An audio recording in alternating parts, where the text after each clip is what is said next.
અમદાવાદની વેદાંત સ્કૂલને નોટિસ બાદ સંચાલકોનો U turn, માત્ર વાલીઓના મત લેવાયા હોવાનો સંચાલકોએ દાવો કર્યો। ગઈકાલે વેદાંત શાળામાં વાલીઓએ વિરોધ નોંધાવ્યો હતો। મંજૂરી વગર શાળા મર્જ કરવાનું કહેતા ડીઈઓએ ફટકારી હતી નોટિસ। વાલીઓના દેખાવો અને ડીઈઓની નોટિસ બાદ સંચાલકોએ સ્પષ્ટતા કરી છે। આગામી શૈક્ષણિક સત્ર હાલના પરિસરમાં જ થશે તેવું આચાર્યએ કહ્યું છે। શાળા મર્જ કરવા કે ખસેડવા શિક્ષણ વિભાગે મંજૂરી આપી નથી। મંજૂરી વગર શાળાને ખસેડી જ ન શકીએ, આચાર્યનું સ્પષ્ટ કહેવું છે। અમે એમને લખી દીધું છે કે આવું મર્જર ન થઈ શકે, એના માટેની ચોક્કસ એક પદ્ધતિ હોય છે અને પદ્ધતિ પ્રમાણેની મંજૂરી લેવાની થાય છે અને એ પણ શાળા જે છે એ અન્ય શાળા સાથે મર્જ બાબતે ન હોઈ શકે। આ શાળાના વિદ્યાર્થીઓ વાલીઓની સંમતિ પણ એમાં લેવાની હોય છે અને ચોક્કસ ગુજરાત માધ્યમિક શિક્ષણ બોર્ડની પણ સંમતિ અને મંજૂરી લેવાની હોય છે। એ પછી જ આગળની કાર્યવાહીઓ થઈ શકે છે। એટલે અમે સદંતર આ બાબતે હાલ પૂરતું રોક આપી દીધું છે અને વાલીઓમાં મેસેજ કરી અને આવું કરવાનું નથી તે પ્રકારની જાણ કરવા જણાવ્યું છે। हम पेरेंट्स का सिर्फ मंतव्य जानना चाहते थे, उनसे बात करना चाहते थे कि अगर ऐसा किया जाए तो कैसा रहेगा। रही बात जहाँ तक डीओ परमिशन की, तो उसके लिए जितने भी लीगल प्रोसीजर्स है वो डेफिनेटली फॉलो किए जाएंगे। उसके बिना तो देखिए कोई भी काम संभव है ही नहीं। हम सभी जानते हैं कि सरकारी नियम, कायदे, कानून, उनके साथ में ही काम किया जा सकता है और आगे बढ़ा जा सकता है। डेफिनेटली वो सारी चीज़ें ध्यान में रख के ही डिसीजन लिए जाएंगे।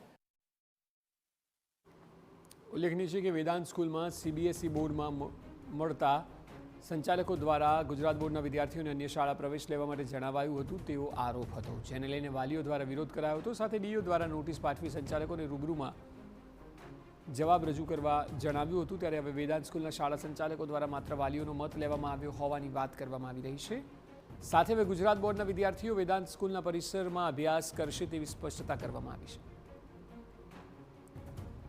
તો અમદાવાદના ઈશનપુર વિસ્તારમાં આવેલ વેદાંત સ્કૂલને બોર્ડ દ્વારા કોઈપણ પ્રકારની મંજૂરી એને અન્ય જગ્યા પર ખસેડવા કે પછી મર્જ કરવા બાબતે આપી ન હોવા છતાં પણ શાળા દ્વારા વાલીઓને એ પ્રકારનો મેસેજ આપવામાં આવ્યો કે આગામી શૈક્ષણિક સત્રથી આ શાળાને અન્ય જગ્યા પર ખસેડવામાં આવી રહી છે, મર્જ કરવામાં આવી રહી છે। એને લઈને ગઈકાલે વિરોધ પણ કરવામાં આવ્યો હતો અને એ વિરોધ બાદ આખરે જિલ્લા શિક્ષણ અધિકારીની ટીમ દ્વારા શાળાને નોટિસ આપવામાં આવી છે અને જણાવવામાં આવ્યું છે કે તેઓ આ અંગે ખુલાસો કરે, કારણ કે મહત્વની બાબત એ છે અથવા તો જે ડીઓ કક્ષાએથી બાબતો જણાવવામાં આવી રહી છે એમાં સ્પષ્ટ કરવામાં આવ્યું છે કે શાળા મર્જને લઈ જે શાળા છે એને કોઈપણ પ્રકારની મંજૂરી આપવામાં આવી ન હતી અને આમ છતાં પણ શાળા દ્વારા ખોટી વાત ફેલાવવામાં આવી હતી અને એ બાબતને લઈને જ ડીઓ દ્વારા નોટિસ ફટકારવામાં આવી છે। મહત્વની વાત એ છે કે આ જ શાળામાં અહીંયા ઓલરેડી સીબીએસઈ સ્કૂલ પણ ચાલે છે। આ સિવાય ગુજરાત બોર્ડમાં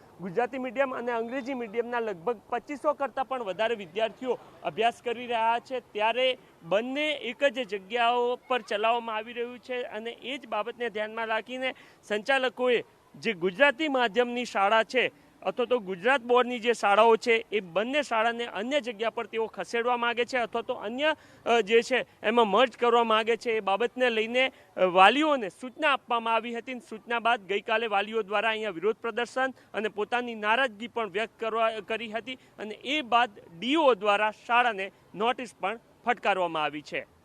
કેમેરામેન દીપક સેન સાથે નરેન્દ્ર રાઠોડ, TV9 અમદાવાદ।